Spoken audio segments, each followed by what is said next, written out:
मनसा गांव में एक लोहार राम गोपाल रहता था। उसका एक भरा पूरा परिवार रहता था, जिसका लालन पालन करने के लिए उसे कई बार दिन रात काम करना पड़ता था।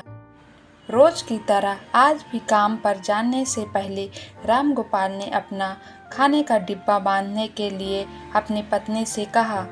पत्नी जब डिब्बा लेकर आई तो राम गोपाल ने कहा, मुझे आज आने में देर हो जाएगी, शायद मैं रात को ही आऊं। इतना कहकर राम गोपाल अपने काम पर निकल गया। काम पर जाने का रास्ता एक जंगल से होकर गुजरता था। वहां जैसे ही राम गोपाल पहुंचा, उसे कुछ आवाज़ सुनाई दी। जैसे ही राम गोपाल कुछ पास गया तो उसने देखा कि एक साधु भगवान का मंत्र जपने के साथ ही हंस रहा है। हैरान होकर राम गोपाल ने पूछा, आप ठीक हैं? उस साधु को राम गोपाल नहीं जानता था, लेकिन साधु ने एकदम से उसका नाम लेकर कहा, आओ राम गोपाल बेटा, मैं तुम्हारा ही इंतज़ार कर रहा था। मैं भूखा हूँ, मुझे अपने खाने के डिब्बे से कुछ खिला दो। बाबा से अपना नाम सुनकर राम गोपाल हैरान था, लेकिन उसने कोई सवाल नहीं किया और सीधा अपना खाने का डिब्बा निकालकर उन्हें दे दिया। देखते ही देखते बाबा ने राम गोपाल का सारा खाना खा लिया। उसके बाद उस साधु ने कहा, बेटा मैं तो सारा खाना खा गया, अब तुम क्या खाओगे? मुझे माफ़ करना। राम गोपाल ने कहा, कोई बात नहीं बाबा, मैं काम के लिए बाजार ही जा रहा हूँ, तो मैं वहीं कुछ खा लूँगा। यह सुनकर उस साधु ने राम गोपाल को खूब आशीर्वाद दिया और भेंट के तौर पर एक हथौड़ा दे दिया। राम गोपाल ने कहा, आपका आशीर्वाद काफ़ी है, मैं इस हथौड़े का क्या करूँगा, इसे आप ही रखिए।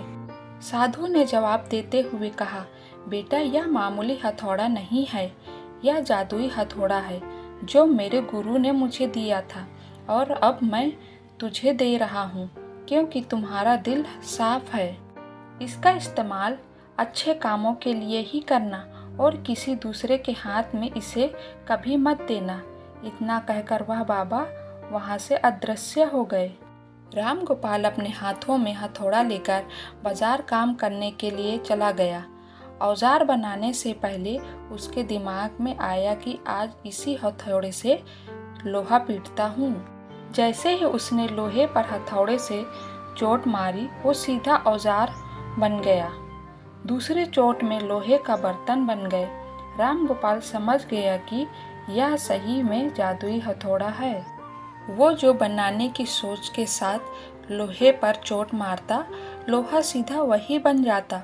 जादुई हथौड़े की वजह से राम गोपाल का काम जल्दी खत्म हो गया और वो अपने साथ ही उस जादुई हथौड़े को घर ले गया। इसी तरह रोज राम गोपाल उस हथौड़े से जल्दी काम खत्म कर लेता और कई बार ज़्यादा बर्तन बनाकर उन्हें गांव के लोगों को भी बेच देता था। धीरे धीरे उसके घर के हालात पहले से कुछ ठीक होने लगे। एक दिन गांव का मुखिया उसके घर आया और बोला, हम गांव वालों को शहर जाने में बहुत ज़्यादा समय लगता है, क्या तुम अपने हथौड़े से गांव और शहर के बीच आने वाला एक पहाड़ तोड़ने में मदद करोगे? इसी बीच में एक सड़क बना लेंगे और गांव से शहर का सफ़र आसान और छोटा हो जाएगा। मुखिया की बात सुनकर राम गोपाल ने उस जादुई हथौड़े से उस पहाड़ को तोड़ दिया। मुखिया और गांव वाले लोग बहुत खुश हुए और उसे खूब शाबाशी दी। पहाड़ तोड़ने के बाद घर लौटते समय लोहार के मन में हुआ कि इस जादुई हथौड़े से मेरा काम जल्दी तो हो जाता है, लेकिन कुछ ज़्यादा फायदा तो नहीं हो रहा है। इसी सोच में डूबे हुए लोहार घर जाने की जगह दुखी होकर जंगल की तरफ चला गया। उस जंगल में वही साधु बाबा लोहार को दोबारा दिखा। लोहार ने उन्हें अपना मन की सारी बातें बता दी।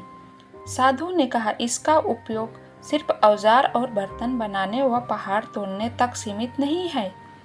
इससे तुम अपने मन का कुछ भी बना सकते हो और किसी भी कठिन चीज़ को आसानी से तोड़ सकते हो। राम गोपाल ने अच्छे से साधु बाबा से उस जादुई हथौड़े को इस्तेमाल करने का तरीका सीखा।